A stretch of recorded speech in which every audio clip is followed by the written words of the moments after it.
For affordable housing, when you mention that you start from the ground floor, I mean, usually in Gurgaon, the regular debate is that, we live in high rises and it's a high seismic zone area. What's the safety? जो normal housing जितनी भी बनती है उनमें they start raising the construction from the -2, -3 और -1. Like we guys start raising the construction from the zero level. And now the affordable housing. Initially it was affordable housing. Like we are also giving the club, we are also giving the swimming pool, we are also giving the car parking. जहाँ पे बंदे swimming pool, club house वो सारा facility देते हैं, car parking देते हैं और उसका प्रीमियम लेते हैं. Today the rental return is close to 2%. अगर आप 1 करोड़ रुपए की प्रॉपर्टी खरीद रहे हैं तो आपको 2% रिटर्न नहीं मिलती है पूरे साल की. Is a time which will say that अगर रेंट बढ़ रहा है इसका मतलब इस एरिया की डिमांड बढ़ रही है. अगर डिमांड बढ़ेगी तो दाम भी बढ़ेगा. मैं दो तरह से चीज़ को देखता हूँ कि what is the efficiency of a particular building. It's little more than the architect part. Like how many lift पर how one lift how many houses को सर्विस करते हैं. For example, I want to buy a house 10 years from now. What's the best way to start saving or go about it or plan around it basically?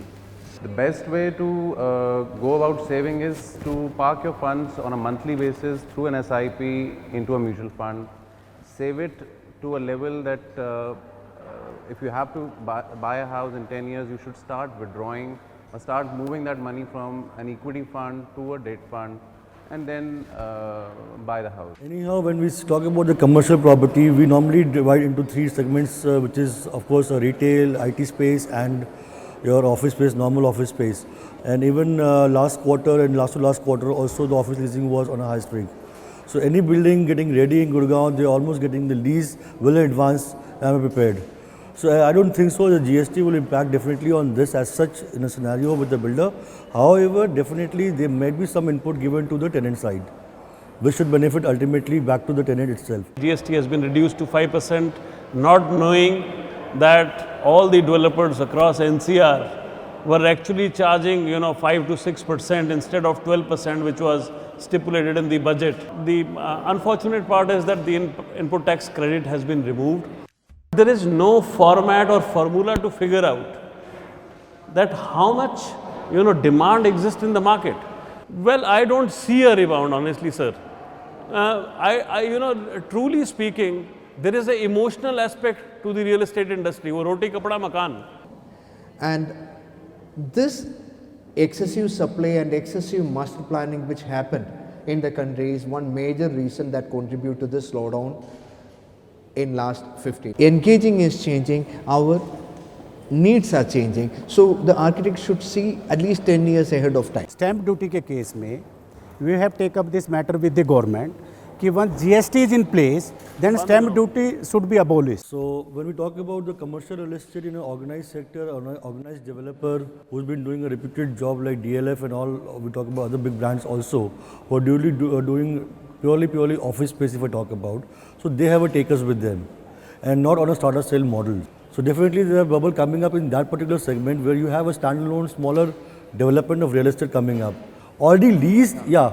So already leased, if it is already a leased premises, definitely you are slightly on the safer side. And again, depending on what kind of a tenant is sitting there. Just to add on to that, we see a fair bit of demand in the market on properties already leased. But most of us are not in a position to buy large commercial properties by ourselves, but this REIT will be an opportunity for us to take a fair bit of share in the commercial lease earning asset class, and that is going to be a reality in next couple of years in India.